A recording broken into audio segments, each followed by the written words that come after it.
Hey everyone, Nightmare Stories here. Okay, I'm reading or narrating Edgar Allan Poe's The Raven.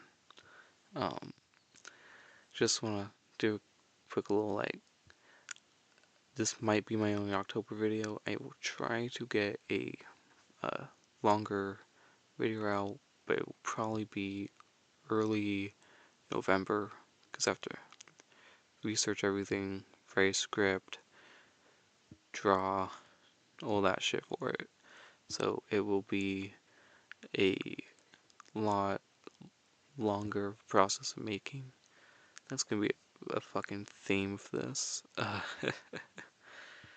Also, I just want to apologize if I butcher any words, stumble over my words, start the story. It is very much it is 4 a.m. This these like fourth or fifth fucking time redoing this shit.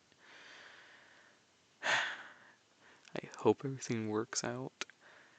If it doesn't, I'm gonna fucking cry.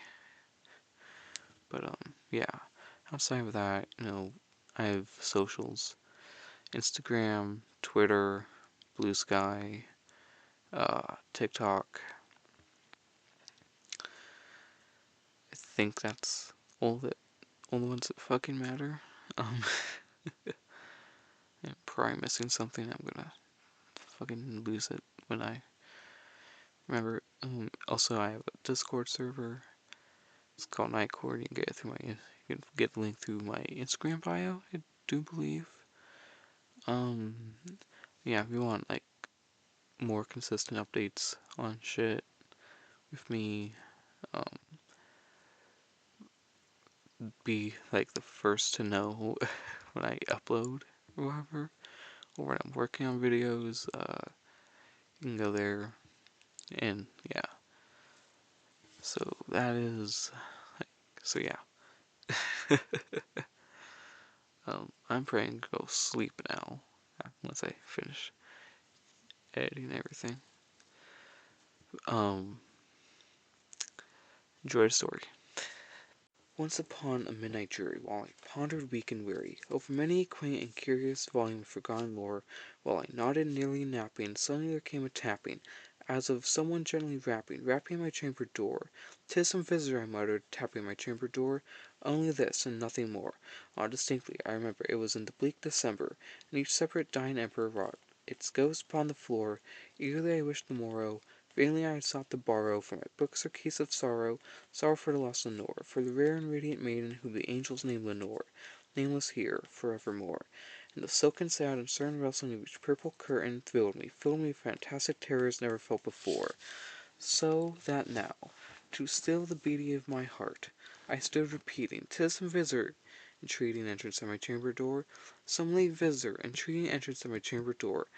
This it is, and nothing more." Presently my soul grew stronger, hesitating then no longer. "Sir," I said, "or madam, truly your forgiveness I implore, but the fact is I was napping, and so gently you came rapping, and so faintly you came tapping at my chamber door, that I scarce was sure I heard you. Here I opened wide the door. Darkness there, and nothing more." Deep into that darkness, peering long I stood there, wondering, fearing, doubting, dreaming dreams no mortal ever dared to dream before. But silence was unbroken, and darkness gave no token, and the only word there spoken was the whispered word, "Lenore." This I whispered, and an echo murmured back the word, "Lenore." Merely this, and nothing more. Back into the chamber, turning, all my soul within me burning. Soon again I heard a tapping, somewhat louder than before. "Surely," said I, "surely that is something at my window latenance. Let me see, then, what there it is, and this mystery explore. Let my heart be still a moment, and this mystery explore. 'Tis the wind, and nothing more." Open here I flung the shutter, when with many a flirt and flutter in there stepped a stately raven of the saintly days of yore. Not the least obeisance made he, not a minute stopped or stayed he, but, with mien of lord or lady, perched above my chamber door, perched upon a bust of Apollo's just above my chamber door, perched and sat and nothing more. Then this ebony bird, beguiling my sad fancy into smiling, by the grave and stern Docrum of the curtains it wore. Though thy crest be shorn or shaven, thou, I said, art sure no craven, ghastly, grim, and ancient raven, wandering from the nightly shore. Tell me what thy lordly name is on the night's Plutonian shore. Quoth the raven, nevermore. Much I marvelled at this ungainly fowl to hear discourse so plainly, though its answer little meaning, little reverency bore.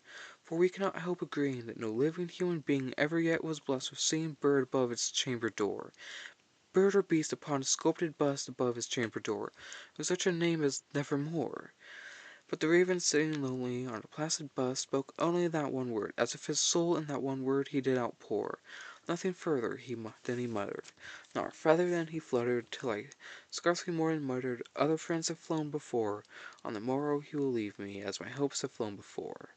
Then a bird said, Nevermore. Startled at the stillness broken by reply so aptly spoken, doubtless, said I, what at others it is only stock and store, caught from some unhappy master whom merciful disaster followed fast and followed faster, till his songs one burden bore, through the dirges of his hope that melancholy burden bore of nevermore. But the raven still ballooning my assailed fancy into smiling straight, I wheeled a cushioned seat in front of bird and bust and door. And then upon the velvet sinking I betook myself into linking fancy unto fancy, thinking what this ominous bird of yore, what this grim, ungainly, ghastly god, an ominous bird of yore, meant in croaking nevermore. This I sat engaged in guessing, but no syllable expressing. To the fowl whose fiery eyes now burned into my bosom's core, this and more I sat divining, my head at ease reclining on the cushion's velvet lining, that lamp like Lord o'er, but whose velvet violet lining, the lamp gliding o'er, she shall pass, ah, nevermore. Then, methought, the air grew denser, perfumed from an unseen censer, swung by seraphim whose footfalls tinkled on the temple floor. Wretch, I cried, thy God hath lent thee, by these angels he hath sent thee, respite, and nothing from thy memories of Lenore. Quaff, oh quaff, this kind, never forgot this lost Lenore. Quoth the raven, nevermore. Prophet, I said, thing of evil, prophet still, if bird or devil, whether tempter sent, or rather tempest tossed, thee here has sure, desolate yet, all undaunted, on this desert land enchanted, on this home by horror haunted, tell me truly, I implore, is there balm and glee? Tell me, I implore. Quoth the raven, nevermore. Prophet, said I, thing of evil, prophet still, of bird or devil, by that heaven that bends above us, by the God we both adore, tell this soul, with sorrow laden, if within the distant Adian, it shall clasp a sainted maiden, whom the angels name Lenore. Clasp a rare and radiant maiden, whom the angels name Lenore. Quoth the raven, nevermore. Be that word our sign of parting, bird or fiend, I shrink in parting. Get thee back into the tempest and the night's Plutonian shore. Leave no black plum as a token of that lie thou thy soul hath spoken. Leave my loneliness unbroken. Quit the bust by my door. Take thy beak from out my heart, and take thy form from out my door. Quoth the raven, nevermore.